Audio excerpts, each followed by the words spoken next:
Ancient Egypt lasted 3,000 years. Let me put that in perspective.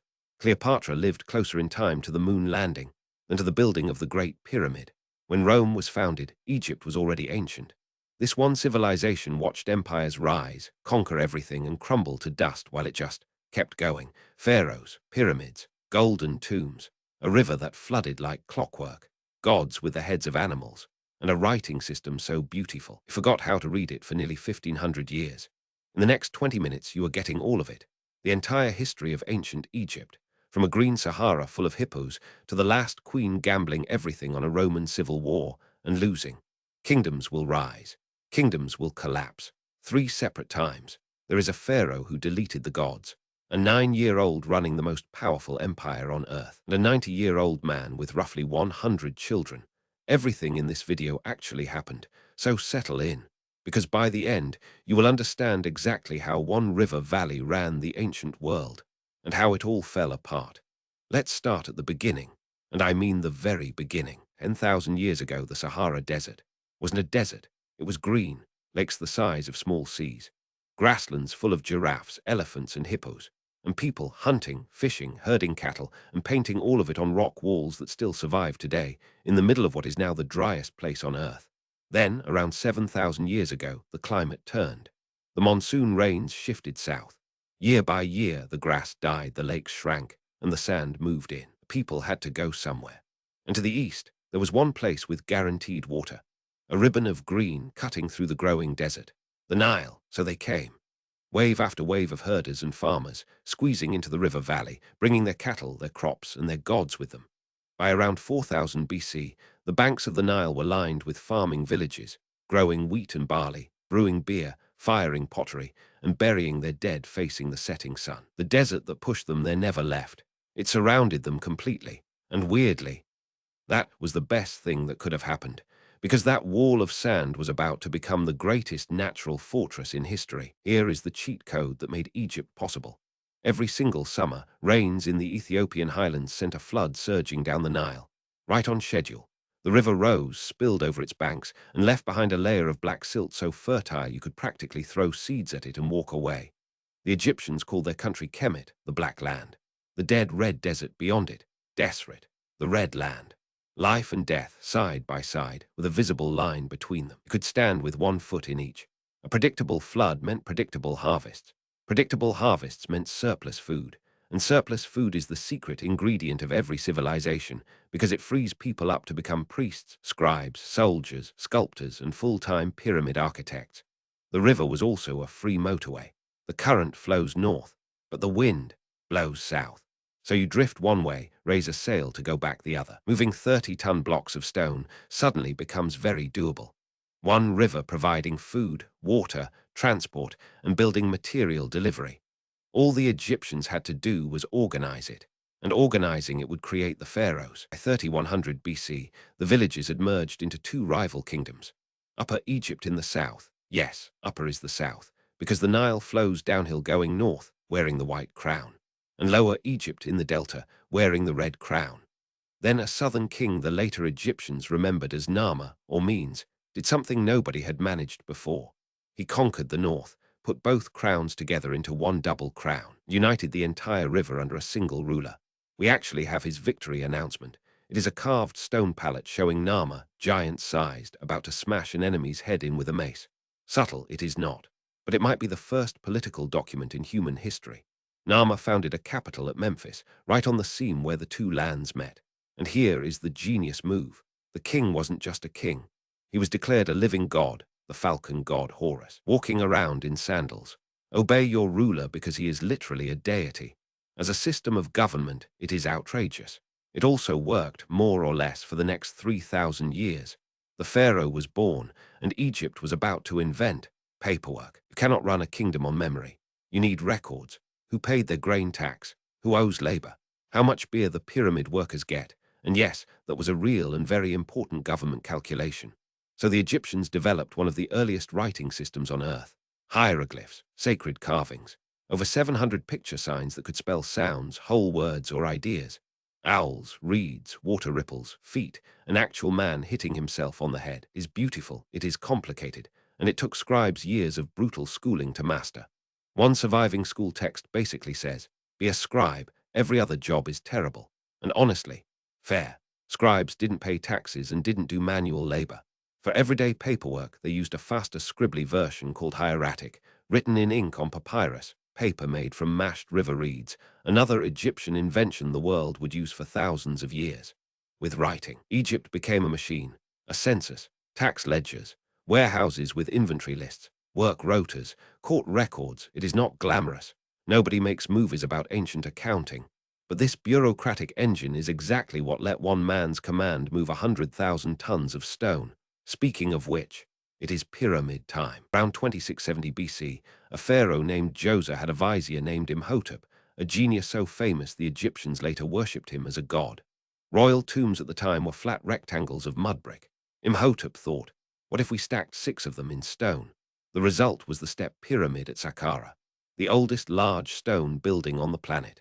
Then came Pharaoh Sneferu, history's greatest trial and error engineer. His first pyramid's design proved unstable. His second changed angle halfway up and is literally called the bent pyramid. The third one, the red pyramid, got it right. The first true smooth-sided pyramid. His son Khufu took every lesson and went all in. The Great Pyramid of Giza, 2.3 million blocks, 6.5 million tons, originally cased in polished white limestone that flashed in the sun like a mirror. For 3,800 years, nothing humans built stood taller. And no, it was not built by slaves. Archaeologists found the workers' town, skilled crews, state-fed on bread and beer, with medical care and honored burials near the king. They even left graffiti. Our gang is called the Drunkards of Menkora. Legends. Here is the thing about building your entire civilization on a river. If the river fails, everything fails. Around 2200 BC, it did.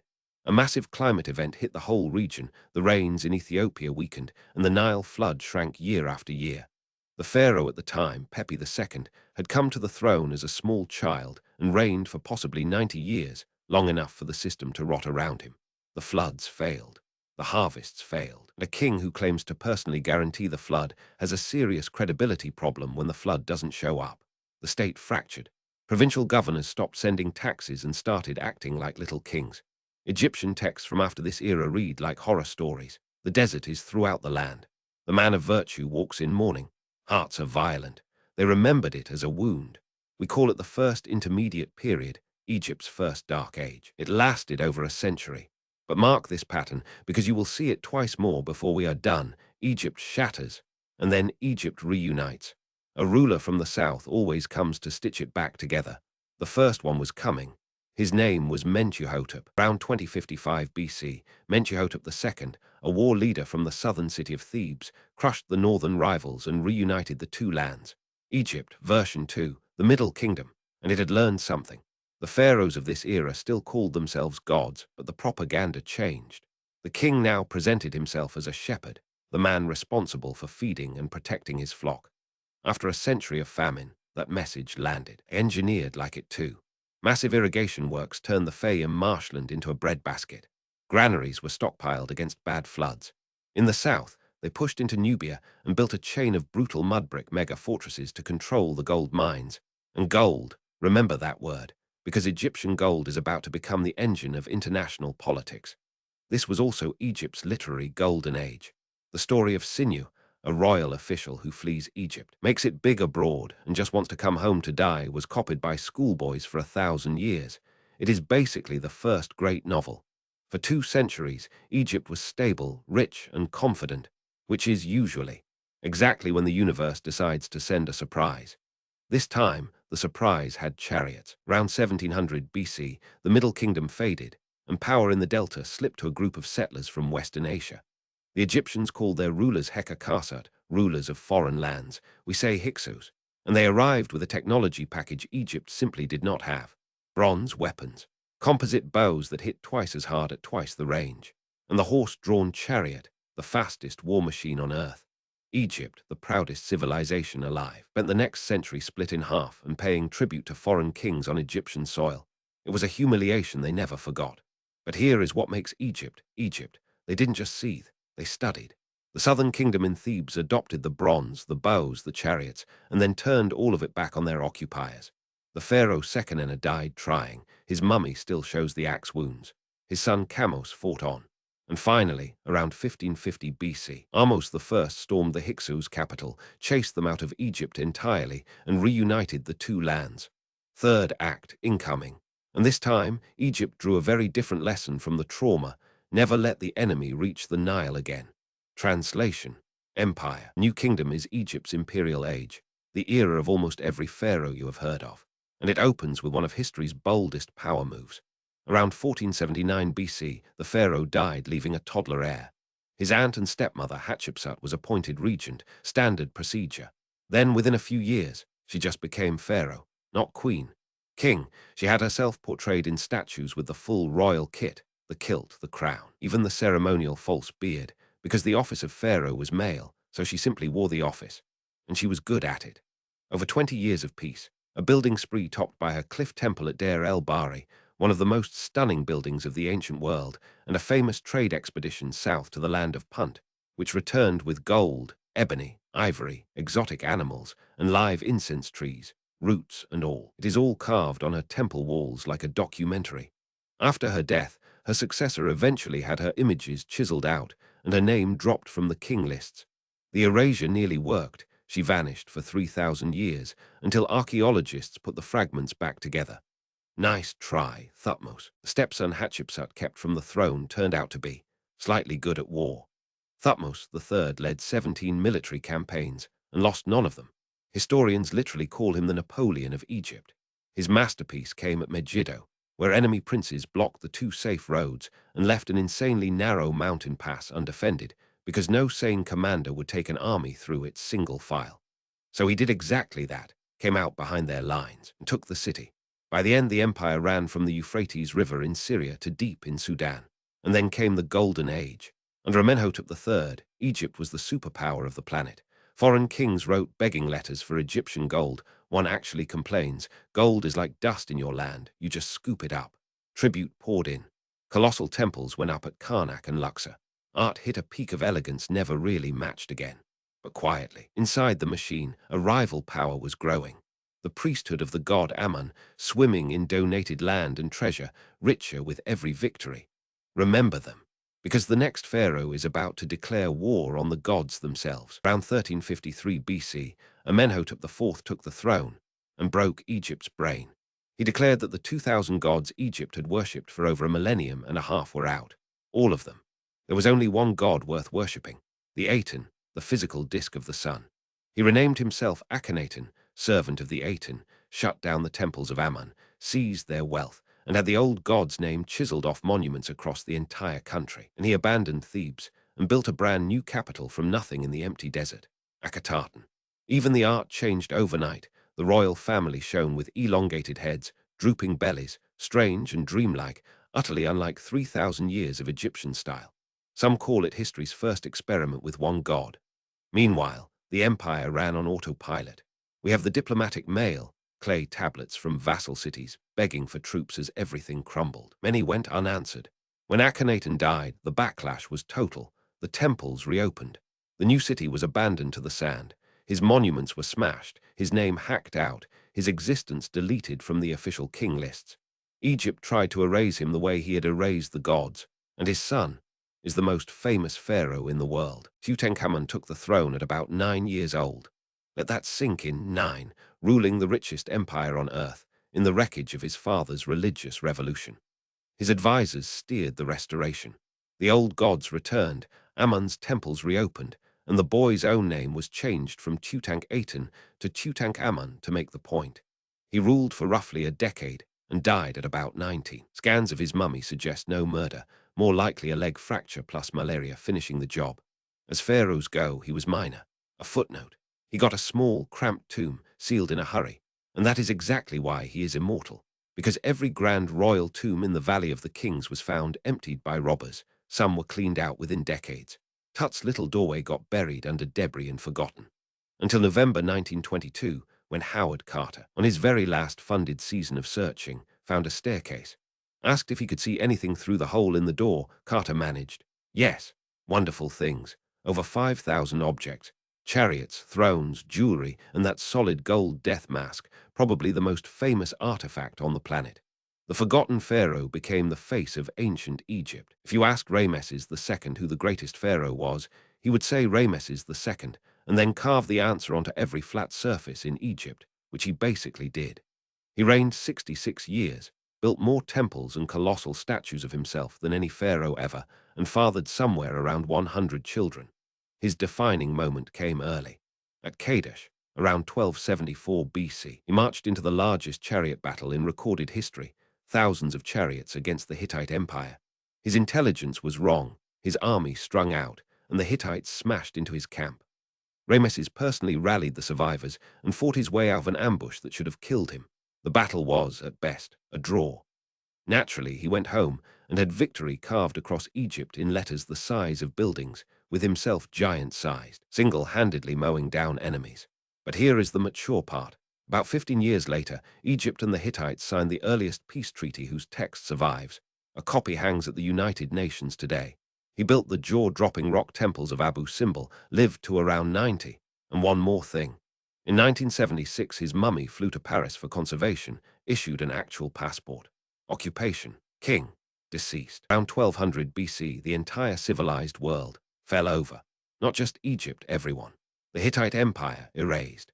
The Mycenaean palaces of Greece burned. The great trading cities of the coast, rubble.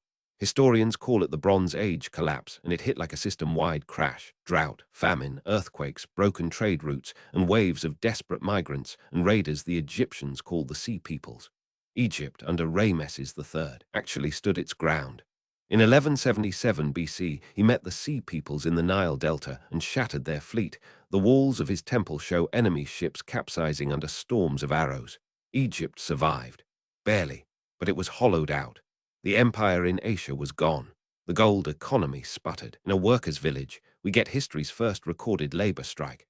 The craftsmen who cut the royal tombs sat down and refused to work because their grain rations were months late. When the state can't pay the people who bury its god-kings, the magic is over. Tomb robbery went industrial, sometimes run by the very officials guarding them. Ramesses III was assassinated in a palace conspiracy. His mummy has the throat wound. The new kingdom bled out by 1070 BC. Egypt would never rule an empire again. The last 1,000 years of ancient Egypt is a revolving door of foreign rulers, and the weird part is, they all wanted to be Egyptian. First, the priests of Ammon ran the south, while Libyan generals took the north and founded their own pharaonic dynasties. Then came something remarkable. Nubia, the land Egypt had colonized for gold, invaded from the south around 747 BC. And the Nubian kings ruled as passionate traditionalists, restoring temples and reviving old rituals. And they built pyramids. Long after Egypt stopped, Nubia kept going. That is why modern Sudan has more pyramids than Egypt. The student outbuilt the teacher. Then the hits kept coming. The Assyrians stormed in and sacked Thebes in 663 BC, the richest city on earth, stripped.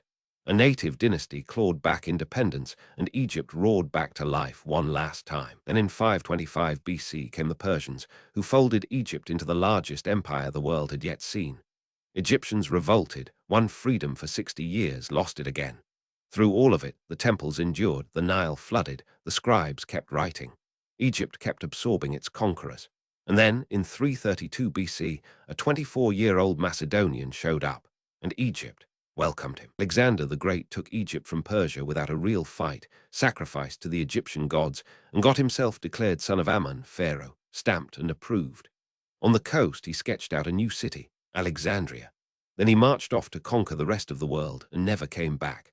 When he died, his general Ptolemy pulled off the ultimate power grab. He took Egypt, and he hijacked Alexander's funeral convoy, burying the conqueror in Alexandria as the city's sacred mascot. For the next 3 centuries, Greek pharaohs named Ptolemy ruled Egypt, wearing the double crown, building magnificent Egyptian temples like Edfu and Philae, and marrying their own siblings, a royal habit that went about as well genetically as you would expect. Alexandria became the greatest city of the age.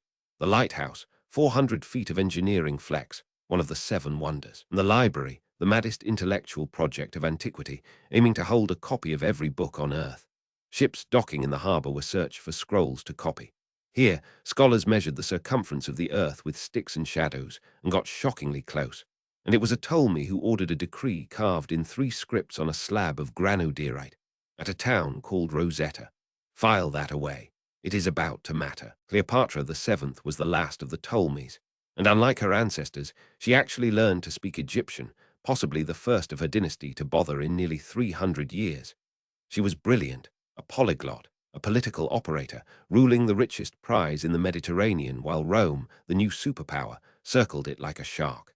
Her strategy was simple and audacious. Bind Egypt to Rome's strongest man. First Julius Caesar, she was famously smuggled in to meet him, allegedly rolled inside bedding or a carpet, and she bore him a son. Then Caesar was stabbed to death, and she allied with and married Mark Antony. Together they ruled the East for a decade. But Rome's other strongman, Octavian, painted her as the foreign sorceress corrupting good Romans, and made war. At Actium in 31 BC, their fleet was crushed. Octavian took Alexandria. Antony fell on his sword, and Cleopatra, refusing to be paraded through Rome in chains, took her own life, legend says, by the bite of a smuggled asp. It was 30 BC. Egypt became a Roman province, Rome's personal breadbasket. After 3,000 years, there would never be another pharaoh. But the story has one last twist, because Egypt still had to be forgotten, and then found again. Under Rome, the old religion slowly suffocated. The last dated hieroglyphic inscription was carved in 394 AD at the Temple of Philae. And then, silence. For nearly 1,500 years, no human being on earth could read a single word ancient Egypt had written. 3,000 years of history, poetry, prayers, tax returns, love songs, sitting in plain sight on temple walls, utterly unreadable. Europeans invented nonsense about mystic symbols. The truth was locked. The key turned up in 1799 when French soldiers digging a fort found that slab from Rosetta, the same decree in hieroglyphs, everyday Egyptian script, and ancient Greek. And Greek, scholars could read. It still took 23 years and a genius, Jean-Francois Champollion, who had studied Coptic, the last living descendant of the Egyptian language, cracked the system in 1822 and reportedly ran to his brother's office, shouted, "I have got it," and fainted. Everything in this video, every name, every date, every ration of beer, we know because that door reopened. Egypt got to tell its own story again, in its own words, across 5,000 years. Not bad for some farmers who followed a river. If you made it this far, you know what to do. There is a lot more history coming.